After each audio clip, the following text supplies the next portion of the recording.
हो सकता है हम प्रभु में चल रहे हैं, काफी समय से चल रहे हैं, लगातार चल रहे हैं। हमने अपने जीवन में कुछ सेवकाइयां की होंगी शुरू, और हो सकता है कुछ बंद भी कर दी होंगी। क्यों बंद कर दी? इसलिए क्योंकि कोई रिजल्ट नजर आ नहीं रहा। कई बार कुछ सेवकाइयां इसलिए हम बंद कर देते हैं, उसका प्रतिफल नजर नहीं आता है। ऐसे बहुत से मैं सेवकों को कई बार मुझे मिलने का मौका मिलता जो निराश हो जाते हैं। एक बार एक प्रभु का दास मुझे तरन तारण में मिला, जिन्होंने सेवकाई छोड़ दी थी, अपनी बंद करके काम पे लग गए। और मैं उनसे जब बात की खुदा ने, तो मैंने बोला, ब्रदर आप तो खुदा के दास हैं, आत्मा मुझे ऐसा बोल रहा है। और बाद में सारी बातें होगी भविष्यवाणियों की, तब उसने लास्ट में बोला, पाशा जी मैं पहले सेवा करता था, पर अब मैं सेवा नहीं करता हूं, अब मैं काम करता हूं, एक विश्वासी बन के रह रहा हूं। मैं कहा ब्रदर, खुदा ने आपको सेवक के लिए बुलाया है, कोई बात नहीं, खुदा के पीछे चले। और प्रभु का धन्यवाद है, वो जब सेवकाई कर रहे थे उस समय उनके जीवन में बड़ी निराशा आ चुकी थी, परिवार में दिक्कत आ चुकी थी।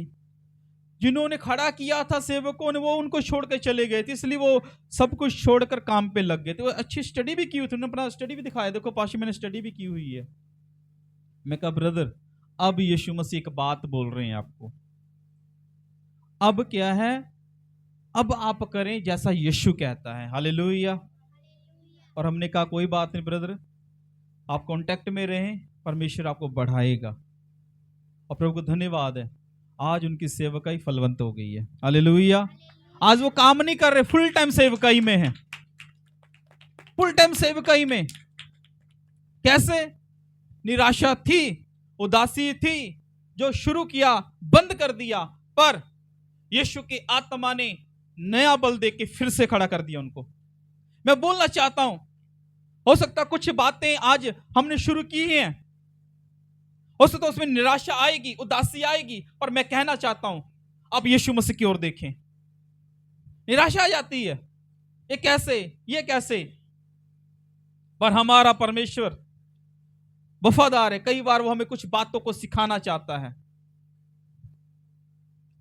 यीशु मसीह की सामर्थ कम नहीं हुई, उसका अभिषेक कम नहीं हुआ, उसका जलाल कम नहीं हुआ। कई बार होता है सेवा करते करते लगता है प्रभु का अभिषेक तो नहीं कम हो गया मेरे जीवन में।